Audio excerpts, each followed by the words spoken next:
అందరికీ నమస్కారం.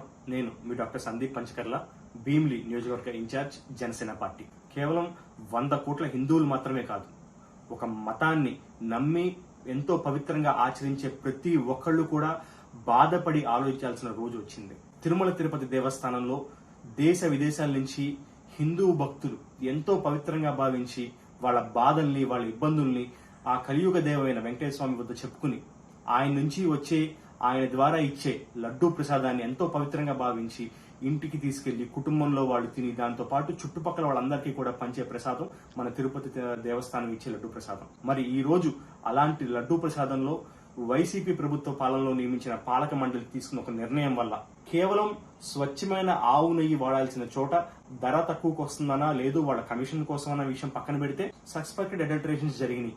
దాంట్లో ఫిష్ ఆయిల్, బీఫ్ టాలో మరియు లార్డ్ అంటే పంది కొవ్వుతో చేసిన, వచ్చే నూనె ద్వారా చేసిన వస్తువుల్ని ఆ లడ్డు తయారీలో వాడారని తెలుసుకున్నాక ప్రతి ఒక్క హిందువు, అదేవిధంగా ప్రతి ఒక్క భారతీయుడు ఎంతో బాధకు గురయ్యాం.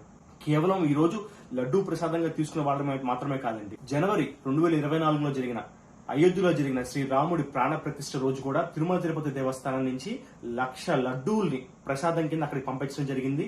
కొన్ని కోట్లాది మంది భక్తులు ఆ లడ్డూ ప్రసాదాన్ని, తిరుపతి నుంచి వచ్చిన లడ్డూ ప్రసాదాన్ని చాలా పవిత్రంగా దాన్ని స్వీకరించారు. నేను ఈ సంఘటనని 1857లో జరిగిన సిపాయి మ్యూటినీ అంటే సిపాయిల యొక్క తిరుగుబాటుతో నేను పోలుస్తాను. ఎందుకంటే అప్పుడు కూడా అంతే, బ్రిటిషర్లు ఈస్ట్ ఇండియా కంపెనీ రూపంలో మన భారతదేశంలోకి ప్రవేశించి మన సైనికుల్ని వాళ్ళ యుద్ధాల కోసం వాడుకుని, ఆ సందర్భంలో వాళ్ళు తయారు చేసిన ఒక గన్, ఒక రైఫిల్ లో వాడే క్యాట్రిడ్జ్ లో ఉండే లూబ్రికెంట్ ని, అప్పటి వరకు గ్రీజ్ ఉంటే దాన్ని తీసి పంది కొవ్వు మరియు బీఫ్ కొవ్వుతో చేసిన ఒక లూబ్రికెంట్ ని వాడటం, దాన్ని మన సిపాయిలు నోట్లో పెట్టుకుని చింపి ఆ రైఫిల్లోకి ఫిల్ చేయడం అనే అంశాన్ని మన సిపాయిలు దాన్ని తిరుగుబాటు చేశారు. కేవలం ఎందుకంటే ముస్లింలు ఎంతో పవిత్రంగా భావించే ఖురాన్ లో చెప్పిన అంశం కూడా మనం పోర్కును ముట్టుకోకూడదు అని. హిందువులందరూ కూడా మనం గోమాతని ఎంతో పవిత్రంగా మన ఇంట్లో ఒక వ్యక్తిలా, తల్లిలా భావిస్తాం.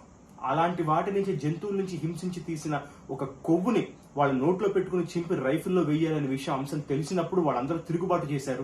ఎంతో మంది మహనీయులు వాళ్ళ ప్రాణాలను అర్పించారు. మరి తిరిగి ఈ వైసీపీ బ్రిటిష్ పాలన హయాంలో కూడా అలాంటి సంఘటనే ఇప్పుడు పూర్తిగా తిరుమల తిరుపతి దేవస్థానంలో ఇచ్చే లడ్డూ విషయంలో కూడా జరిగింది.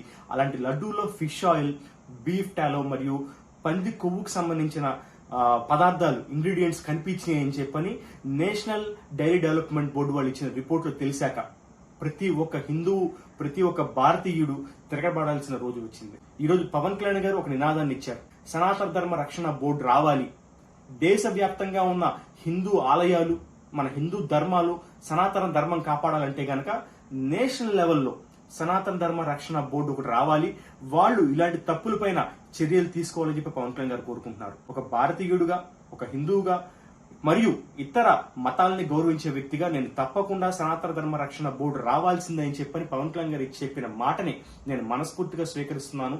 ఇది దేశ ప్రధాని మరియు దేశ నాయకులందరికీ కూడా నేను మనస్ఫూర్తిగా కోరుకుంటున్నాను. వైసీపీ హయాంలో జరిగిన తప్పు పైన ఎంక్వైరీ జరగాలి.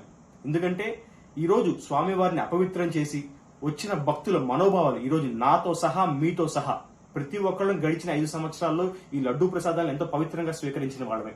మన అందరితో కూడా తప్పు చేయించిన వ్యక్తి, తప్పు చేయించిన పార్టీ వైసీపీ పార్టీ. ఈ రోజు వాళ్ళు చేసిన తప్పు ఊరికే పోదు. అలా అని చెప్పని దేవుడి పైన వదిలేద్దామంటే కుదరదు.